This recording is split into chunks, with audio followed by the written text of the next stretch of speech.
to the Irish Freedom Party for inviting me here to be a guest speaker at this Ardèche. If anybody's in any doubt the cultural wars we face in this country and right throughout the Western world, you only have to look outside today. And what galls me particularly about today's event is, one, that I'm paying for that through taxes, and two, just as I came in here, there was a contingent in that parade which of a Garda car, the Garda band, and senior officers, at least Assistant Commissioner level in An Garda Síochána, parading with the Pride Festival. I don't think it's acceptable in any democracy that you have the police force who are there to serve all of the people equally, that they should take part in any political protests, whether it's gay pride. And remember, that rally is a political protest. It's not just a celebration of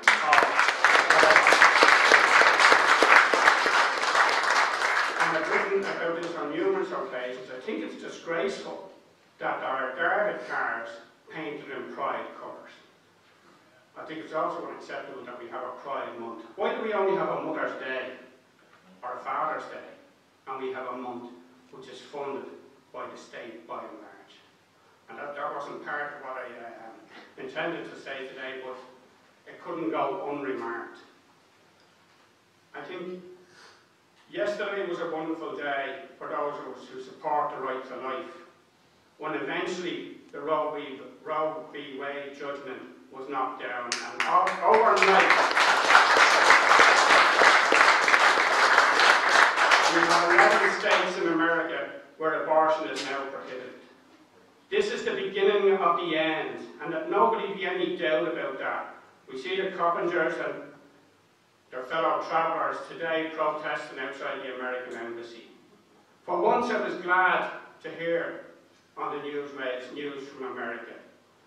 And Donald Trump's statement today, I think, says it all, where he said that this is a great day for the unborn. And the most important thing Trump done during his term of office was to put in judges into the Supreme Court who would be prepared to overturn this.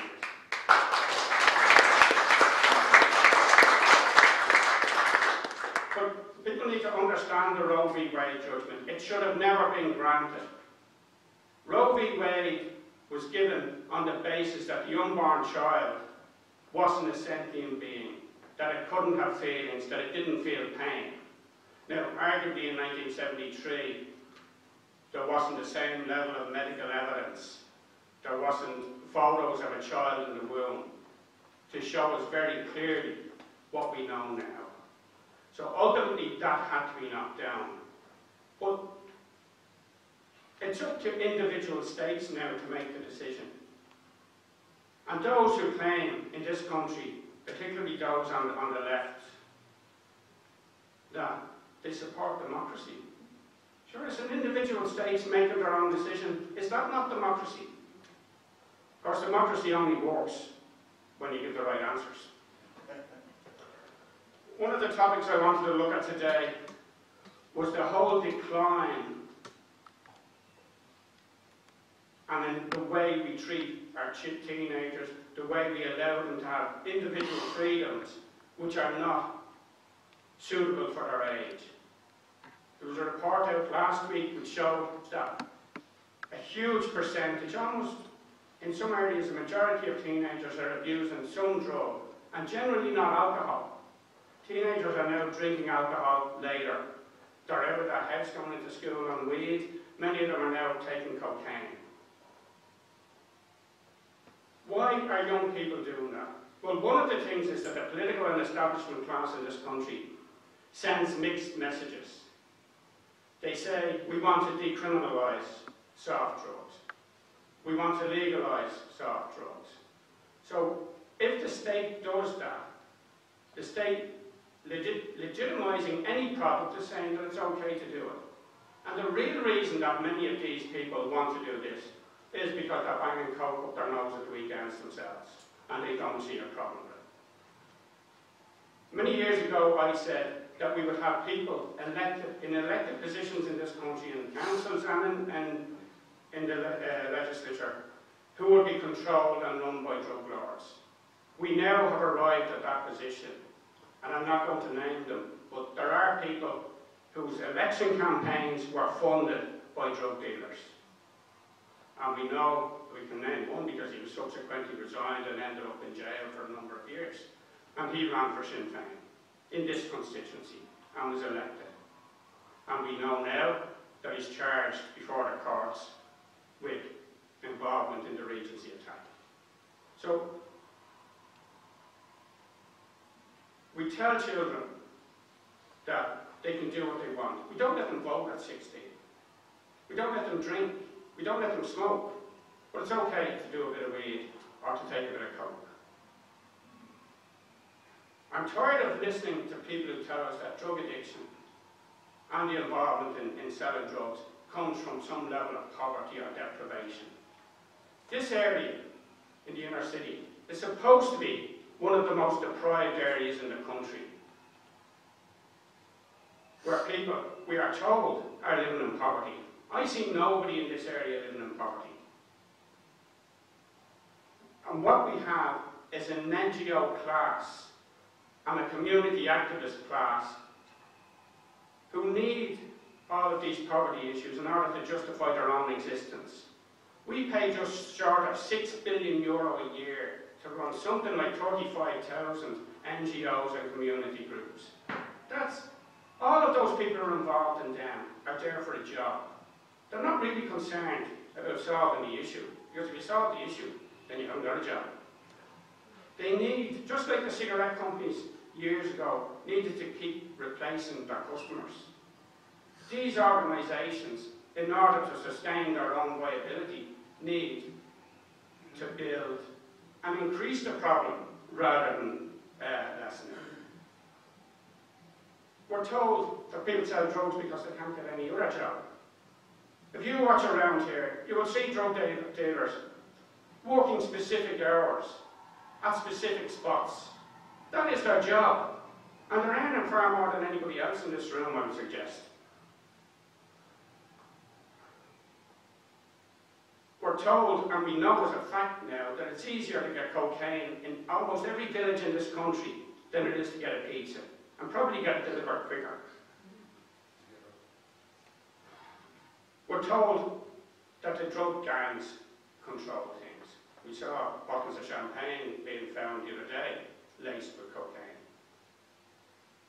Drug gangs only become big gangs because the state allows that to happen. People talk about the war on drugs. There has never been a war on drugs. If there was a war on drugs in this country, for instance, if you were caught with 10 grand worth of cocaine, you wouldn't get bail. You would get a quick trial. And in many cases, you don't even get charged. You're released from the station and it's a file to the DPP. If we had a decent system and a decent criminal justice system that actually worked, we would have people who are caught in possession immediately remanded in custody, refuse legal aid, give them a quick trial, and if they're found guilty, then they must serve their full sentence. There should be no automatic remission. If you're sentenced to 4 years in this country, that's 3 years, straight away. Supposedly on good behaviour. But how have you had good behaviour? You're already after being caught with a load of drugs. We have consecutive sentences. We don't implement them. What we have here is concurrent sentences. So if you are convicted of a number of offences on a number of different occasions, you run all them trials together and you get concurrent sentences, which means you're serving all the sentences at the same time. There should be no concurrent sentences. People should serve each sentence they get in full, one after the other. And that would remove, because going to jail here, particularly for drugs, it's like somebody from D4 going to the College of Surgeons. It trains them how to become better and how not to get caught the next time. But if you're released on bail, and people might think in a normal society, if somebody's caught for something, they're afraid of what's going to happen down the road. And that would stop them continuing in their activities. If somebody is released today on bail, having been caught with drugs, they'll be back out today selling drugs. There is no deterrent. And if we are prepared as a society to say to our young people that that is an okay type lifestyle to have, well then there's something fundamentally wrong with us. We're told about the huge increase in mental health, particularly amongst our young people.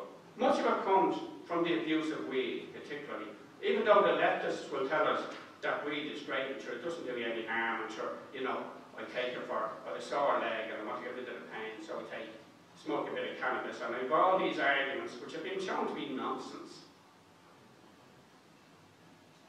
That they lead to mental health issues. The amount of mothers who are rearing teenage children, and not just boys, because people presume that all drug addicts are men or male.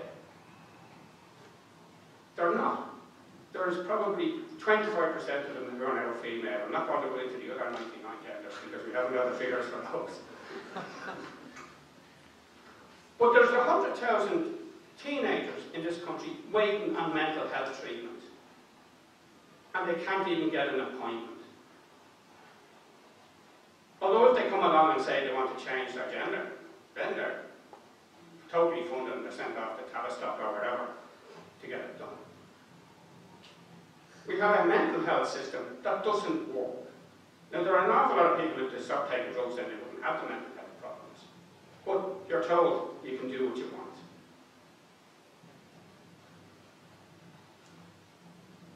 And there's no doubt about it, people have often talked about cultural wars. We are in the very depths of a cultural war. Yet all we hear about is a war in Ukraine.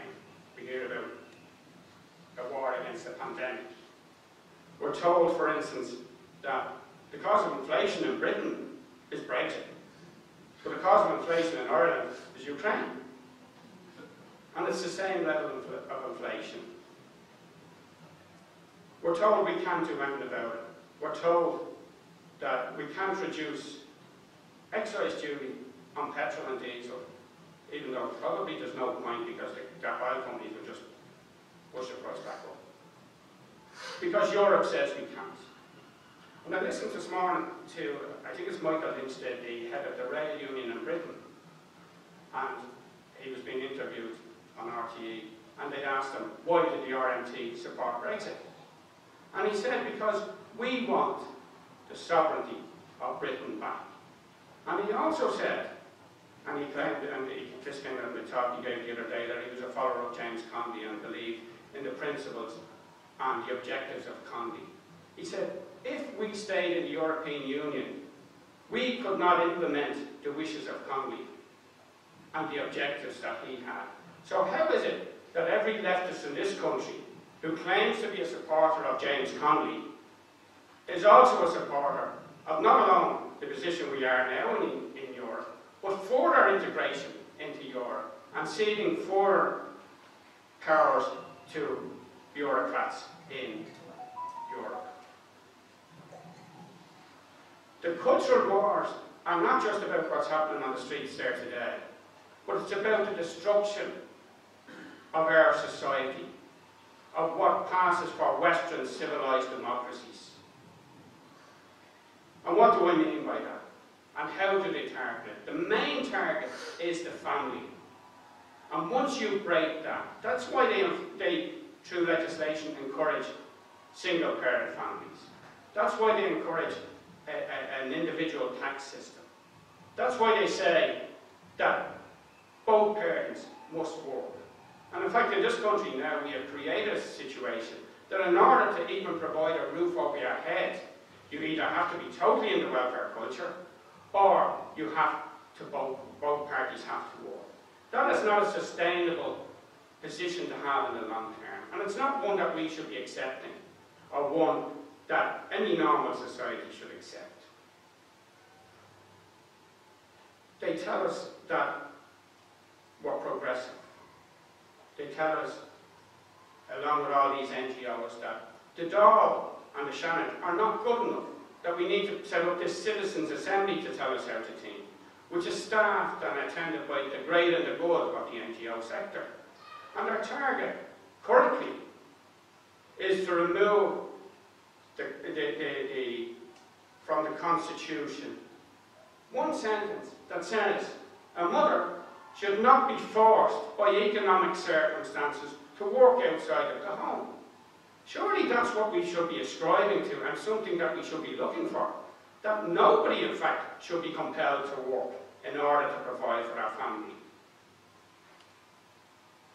When my father, started out in life, he was able to work, and the same as probably all of your fathers and grandfathers, were able to work and bring home a wage in a 40-hour-a-week job. And that was sufficient to provide a roof over your head, food in your belly, and maybe a bit more. And if your mother went out to work, it was to provide for those extras. The holiday, the caravan down in Skerries or Wicklow, or the holiday somewhere, or maybe a small car. Now, those things are out of reach for people because we say, we're going to drive up the price of our property. We're actually going to remove private ownership of property. And be very clear that that's where we're moving towards. And they started off, as they're continually doing, about vacant homes. And there's a myriad of reasons why homes can be vacant. But if I own a home, a holiday home or whatever, and I want to leave it vacant, that's my business. I bought that, and I paid for it. So I should be entitled to do what I want with it, rather and not risk this, have the risk of the state saying, "Oh, well, you only need one house, so we're going to take you one."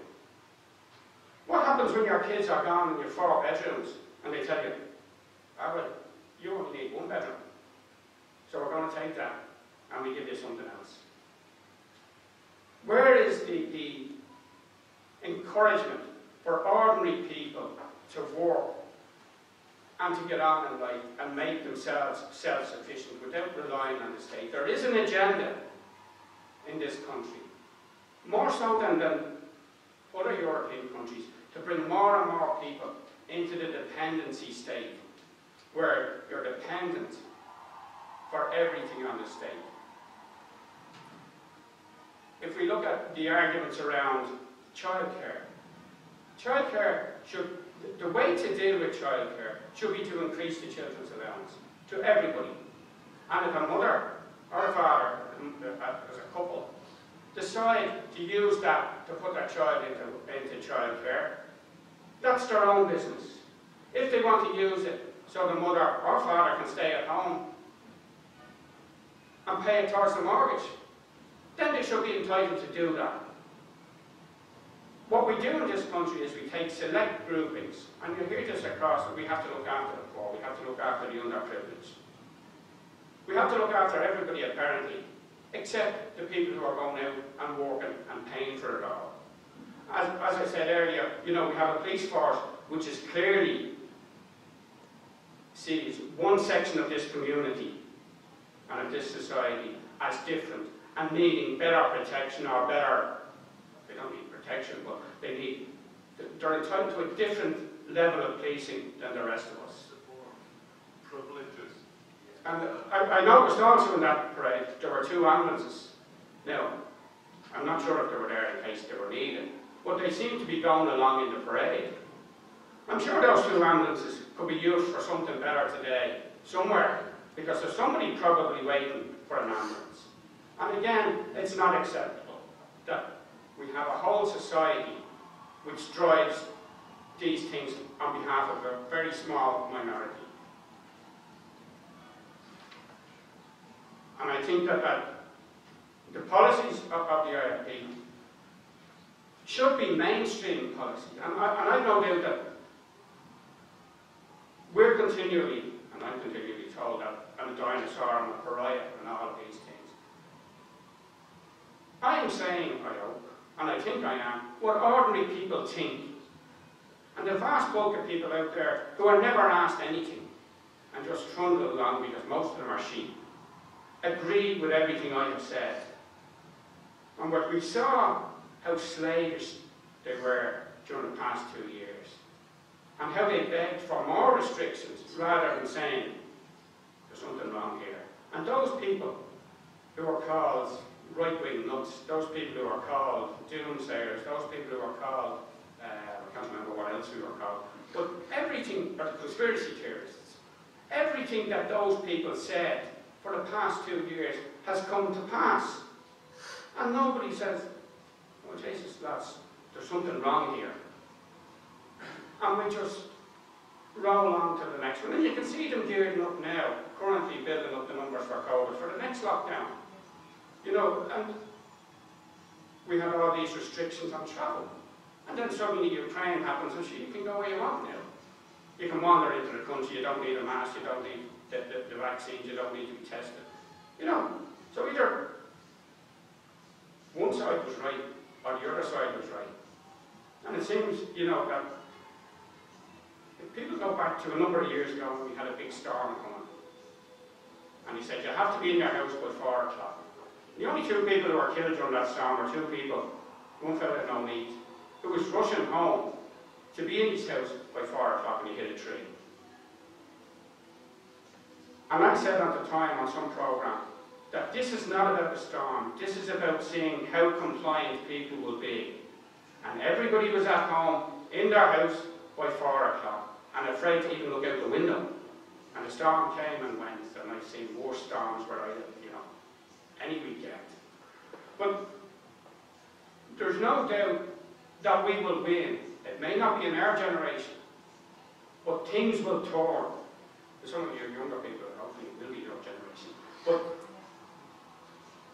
there will be a turn, and you can see that, you can see a start to it, because they're pushing it too much. The indoctrination of young children through school, particularly through the trans stuff, and, you know, allowing kids to make a decision at 5 and 6 years of age, when we don't let them make any other decision. And we have in Britain parents being prosecuted and their children being taken off them because they won't go along with what the child wants. And that'll come here too. And you know, when the children's referendum was run a number of years ago, very few of us opposed it. And it passed without a huge majority. And had we had a number of more weeks at that campaign, I have no doubt that we would have prevented the children's referendum being passed. Because that was about the state taking control of the family and of children. If that was the panacea for everything, why are 100,000 children waiting on mental health services?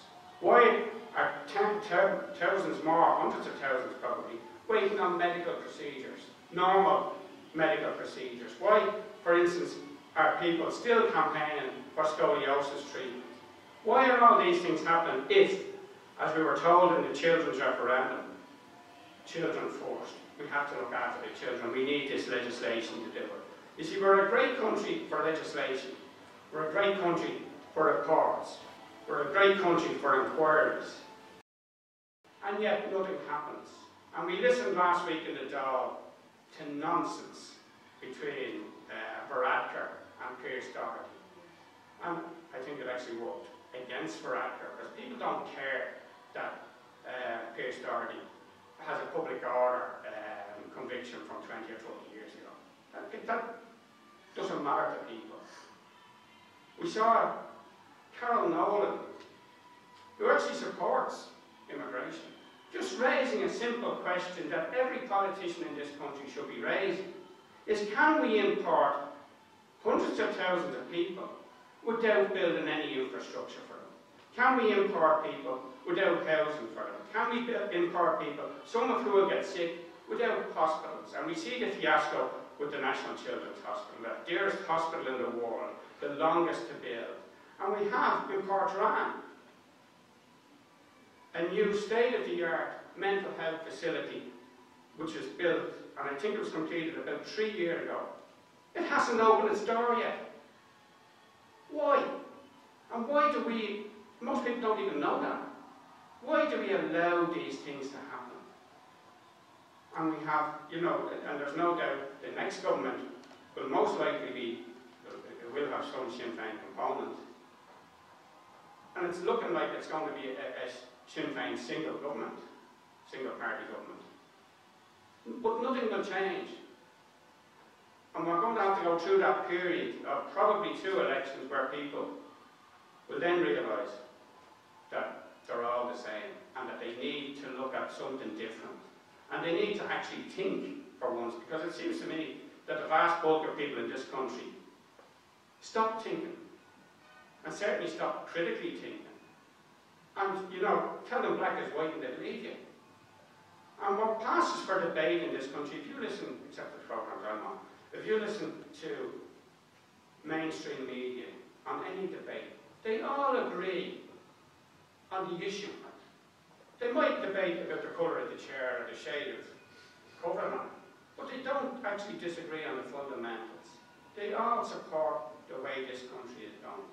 And the final point I'll just make is we go back to the economic crash and when we nationalised the banks. They should have stayed nationalised. When properties went into NANA, they should have been handed over to the state rather than sold on at a profit. Or actually at a loss to the taxpayer, but now they're being sold on at huge profits. Those assets should have been retained by the state. We saw last week the central bank fined AIB and the EBS almost €100 million. Doesn't matter to AIB, your customer service charges have just gone up. But nobody pays the price in this country for anything. We have the man who will now be Taoiseach again later in the year, still under Garda investigation. If he was in any other country, he wouldn't even be in the Dáil now. If he was in Britain, and watch in Britain, because it's our nearest neighbour, how quickly when somebody is scandalised or something comes out about them, that they're removed, they're gone. They resign within days. We've had 2 by-elections in Britain this week. And of course RTE is hopping about this as the end of the Conservative Party. When one, Wakefield, was always a Labour seat, so it was always going to go back to them. The other one, while it was a Tory seat, it's only gone to the Lib Dems on loan. But the two MPs who caused those by-elections had to resign for looking at porn. You know, if that was in Ireland, it wouldn't even make the papers. You know, and in time people will see what has gone on in that aspect of things in Ireland, you know, in a number of years. But we need to be straight with people. And the thing that, again, just coming back to Michael Lynch from the RMT, nobody heard from him before last week. And because of the Kay Borley interview, you know, like, what's a picket? That's a picket. You know, straight talking, and he comes across as somebody, and I haven't heard from him either, I have to say. I've seen a little bit about him since. His mother comes from Crossmaglen, actually, and his father from Cork. But he talks straight, he says it as it is. Now, RTE this morning tried to quickly get away from the Brexit issue because it wasn't going the way we want, or the way they wanted. But what we need to do is re-establish our own national sovereignty.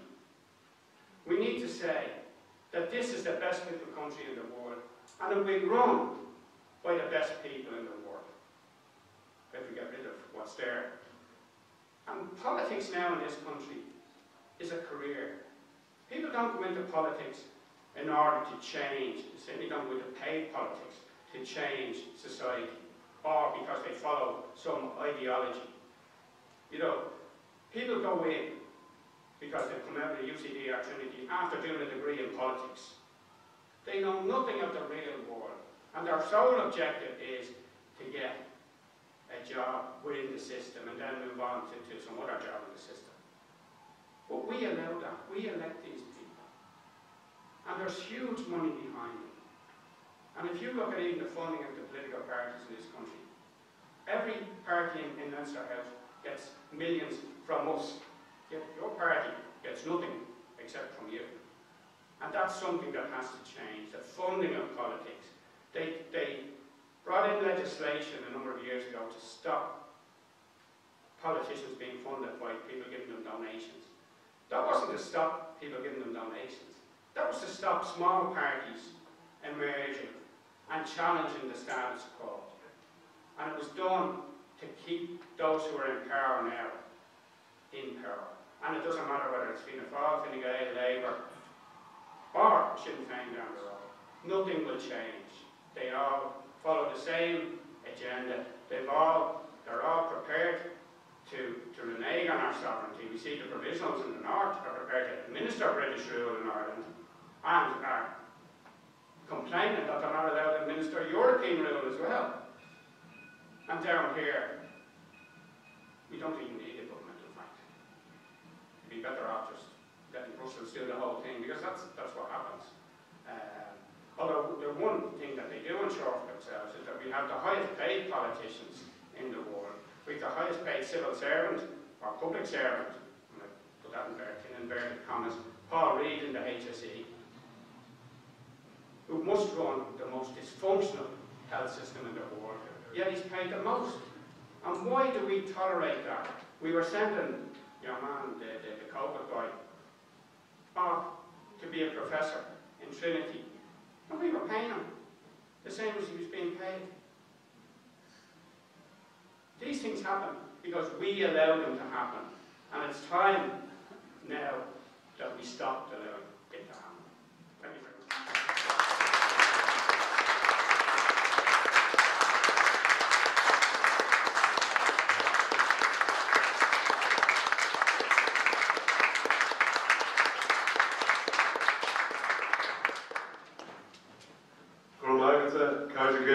For those who weren't aware, Malachy is a very successful and very well-known solicitor in Dublin here. He's from Dublin Central here himself.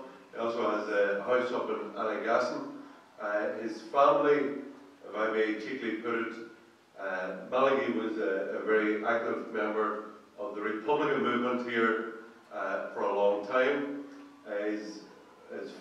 He had two grandparents who were, and this is, as you know, it's a cliche about the claims of people that they were in the GPO, but Malachy has the unusual distinction of being able to say truthfully that he had two grandparents in the GPO in Easter 1916.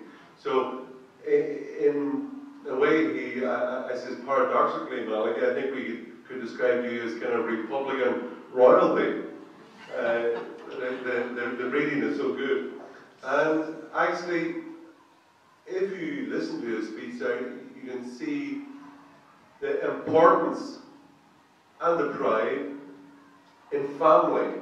And because, I suppose, he not only espouses but lives actively this and shows the importance of faith and family and belief and pride in our country, pride in our family, and many things like this. So I would like to thank Malachy on behalf of all the members here today, for those watching online, for coming here and giving us a very rousing and very deep speech. Thank you very much, Malachy.